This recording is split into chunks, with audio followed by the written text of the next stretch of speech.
सत श्री अकाल। सियासी हलचल लैके मैं हाजिर हाँ राजविंदर कौर। शंभू बार्डर नूं खोलण बारे पंजाब हरियाणा हाई कोर्ट के हुक्मां ते सुप्रीम कोर्ट ने भी मोहर लाई।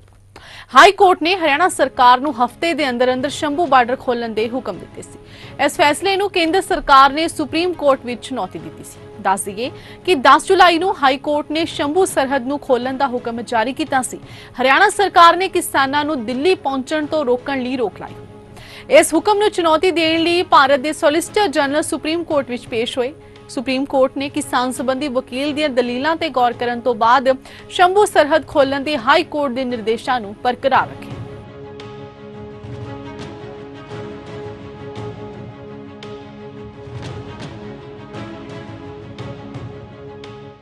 मुख्यमंत्री अरविंद केजरीवाल देश की सब तो वड्डी अदालत यानी कि सुप्रीम कोर्ट तो उन्होंने वड्डी राहत मिली है।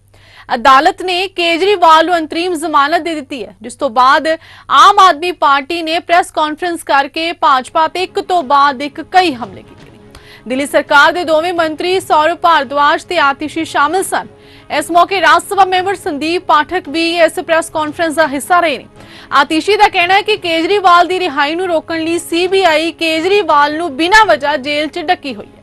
सुप्रीम कोर्ट का फैसला भविख की दिशा तय करेगा। उन्होंने कहा है कि सच नूं परेशान किया जा सकता है पर हराया नहीं जा सकता। राउज एवेन्यू के स्पेशल ईडी कोर्ट ने जमानत दी। आज देश के सबसे उच्चतम न्यायालय देश के सुप्रीम कोर्ट ने अरविंद केजरीवाल जी को जमानत दी। चाहे वो राउज एवेन्यू कोर्ट का फैसला हो या आज सुप्रीम कोर्ट का फैसला हो, इस बात को साबित कर देता है कि अरविंद केजरीवाल जी की गिरफ्तारी पिछले 2 साल से आम आदमी पार्टी के नेताओं और मंत्रियों का विच हंट, पिछले 2 साल से चल रहा ये फर्जी शराब घोटाले का इन्वेस्टिगेशन सिर्फ और सिर्फ भारतीय जनता पार्टी का एक षड्यंत्र है। भारतीय जनता पार्टी आम आदमी पार्टी का, दिल्ली सरकार का, दिल्ली के लोगों का काम रोकने के लिए साजिश रच रही है और इसीलिए उन्होंने दिल्ली के चुने हुए मुख्यमंत्री को एक फर्जी केस में बिना किसी सबूत के जेल में डाल दिया। राउज एवेन्यू कोर्ट ने जब अरविंद केजरीवाल जी को जमानत दी थी तो बहुत स्पष्ट तौर पर कहा, और एक बार नहीं बार बार कहा कि इन्फोर्समेंट डायरेक्टोरेट के पास अरविंद केजरीवाल जी के खिलाफ कोई सबूत नहीं है। उन्होंने ये भी कहा कि ईडी इस केस में एक बायस के साथ एक्ट कर रही है। ये कोर्ट के शब्द हैं, ये हमारे शब्द नहीं हैं। आज राउज एवेन्यू कोर्ट के उस फैसले पर सुप्रीम कोर्ट ने भी मोहर लगा दी और अरविंद केजरीवाल जी को ईडी के मुकदमे में जमानत दे दी। लेकिन भारतीय जनता पार्टी को यह पता था, उनको पता था कि राउज एवेन्यू कोर्ट से जमानत मिल गई है, उनको पता था कि सुप्रीम कोर्ट से भी जमानत मिल जाएगी। इसीलिए उन्होंने एक और षड्यंत्र रचा और सुप्रीम कोर्ट में जिस दिन अरविंद केजरीवाल जी की जमानत का केस आना था, उससे पिछले दिन अपने एक और राजनीतिक हथियार सीबीआई से अरविंद केजरीवाल जी को गिरफ्तार करवा लिया। क्यों किया गिरफ्तार सीबीआई से? सिर्फ और सिर्फ इसलिए गिरफ्तार करवाया कि अगर ईडी के केस में जमानत मिल गई तो अरविंद केजरीवाल जी बाहर आकर 10 गुना स्पीड से दिल्ली के लोगों का काम करने लग जाएंगे। फ्रॉडुलेंट तरीके से षड्यंत्र करके जेल में डालना या उनको फंसाना, इसको बंद करना चाहिए। देश का बहुत समय वेस्ट हो रहा है, हमें नई राजनीति करनी है, देश को आगे लेकर जाना है। हम सब मिलकर जब अच्छी राजनीति करेंगे तभी देश आगे बढ़ेगा। मेरा ये फिर से रिक्वेस्ट है माननीय प्रधानमंत्री जी से और अमित शाह जी से कि ये गंदी राजनीति से बाहर आइए और अच्छी राजनीति करिए।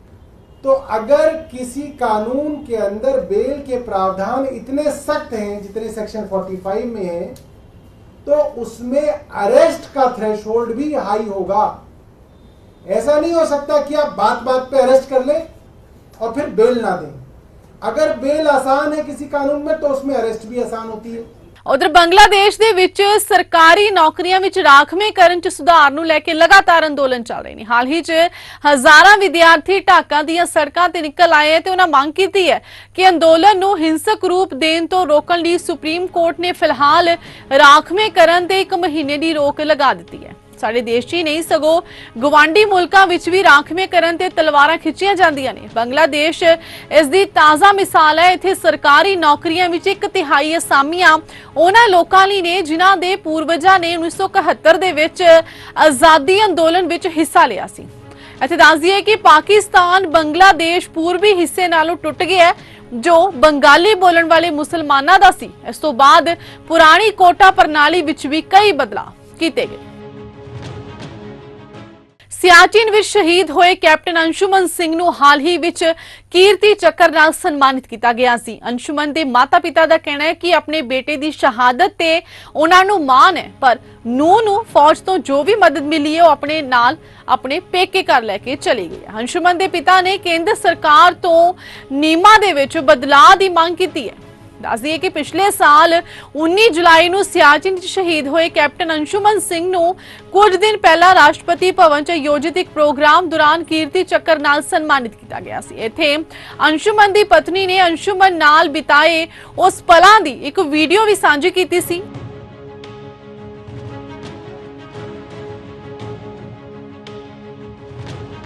पर इस वीडियो ਨੂੰ ਦੇਖਣ ਤੇ ਲੱਗਦਾ ਹੈ ਕਿ ਅੰਸ਼ੁਮਨ ਦੀ ਪਤਨੀ ਅੰਸ਼ੁਮਨ ਦੇ ਪਰਿਵਾਰ ਨੂੰ ਲੈ ਕੇ ਕਾਫੀ ਸੀਰੀਅਸ ਹੈ, ਪਰ ਇਸ ਰਸਮ ਤੋਂ ਕੁਝ ਦਿਨ ਬਾਅਦ ਹੀ ਅੰਸ਼ੁਮਨ ਸਿੰਘ ਦੇ ਮਾਤਾ-ਪਿਤਾ ਦਾ ਦਰਦ ਸਾਹਮਣੇ ਆਇਆ। ਉਹਨਾਂ ਦੱਸਿਆ ਕਿ ਸ਼ਹੀਦ ਅੰਸ਼ੁਮਨ ਸਿੰਘ ਦੀ ਪਤਨੀ ਸਮ੍ਰਿਤੀ ਨੂੰ ਸਰਕਾਰ ਵੱਲੋਂ ਉਹਨਾਂ ਦੇ ਪਤੀ ਅੰਸ਼ੁਮਨ ਦੀ ਫੋਟੋ ਐਲਬਮ, ਕੱਪੜੇ ਤੇ ਹੋਰ ਯਾਦਾਂ, ਇਸ ਦੇ ਨਾਲ ਹੀ ਉਹ ਸਰਕਾਰ ਵੱਲੋਂ ਦਿੱਤਾ ਗਿਆ ਕੀਰਤੀ ਚੱਕਰ ਲੈ ਕੇ ਗੁਰਦਾਸਪੁਰ ਸਥਿਤ ਆਪਣੇ ਪੇਕੇ ਘਰ ਚਲੀ।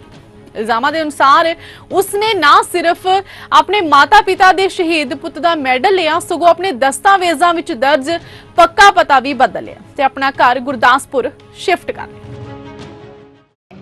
आपको लगता है ये अग्निवीर जो योजना है वो सही बिल्कुल है? नहीं है। मैं उस पर भी डिस्कस करके आई हूँ कि मुझे क्योंकि मैं हस्बैंड फ़ौज से ही रिटायर हुए हैं, बेटा भी फ़ौज में ही गया था, तो उस पर भी मैं चर्चा की हूँ कि ऐसे फ़ौज में ना हो कि 4 साल और उनको पेंशन ना, जो भी फैसिलिटी है इक्वल होना चाहिए।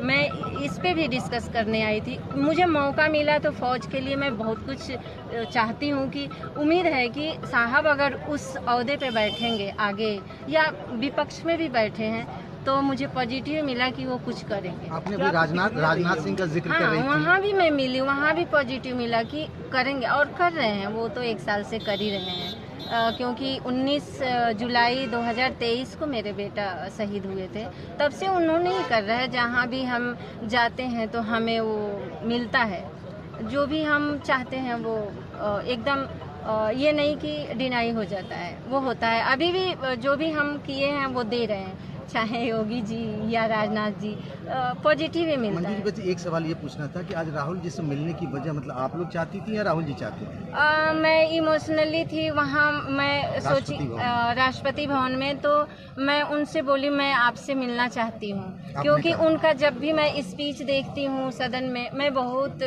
सदन ये सब फॉलो करती हूँ न्यूज में, तो मुझे मन कर रहा था कि अगर सामने है तो मैं थोड़ा बात करूँ। और तो उन्होंने सीधा बोला अभी तो टाइम नहीं है, पर आप नंबर दे दो।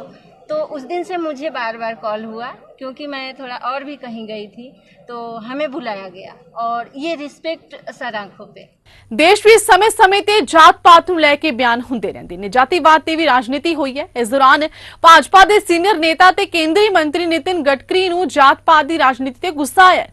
ਇੱਕ ਪ੍ਰੋਗਰਾਮ ਨੂੰ ਸੰਬੋਧਨ ਕਰਦੇ ਹੋਏ ਗਡਕਰੀ ਨੇ ਕਿਹਾ ਕਿ ਮਹਾਰਾਸ਼ਟਰ 'ਚ ਇਸ ਸਮੇਂ ਜਾਤੀਵਾਦ ਦੀ ਰਾਜਨੀਤੀ ਹੋ ਰਹੀ ਹੈ। मैं जातिवाद 'ਚ विश्वास नहीं रखता, जो कोई जात पात की गल करेगा मैं उसनू लत मारांगा। दस दईए कि महाराष्ट्र 'ਚ इस साल विधान सभा चोणां होणीआं ने ते विधान सभा का कार्यकाल इस साल 26 नवंबर नू खत्म होएगा। इत्थे अक्तूबर नवंबर विच 288 विधान सभा सीटां लई वोटिंग होगी। खबरां संबंधी होर अपडेट्स लैके फिर हाजिर होवांगे, तद तक लई दिओ इजाजत। धन्नवाद।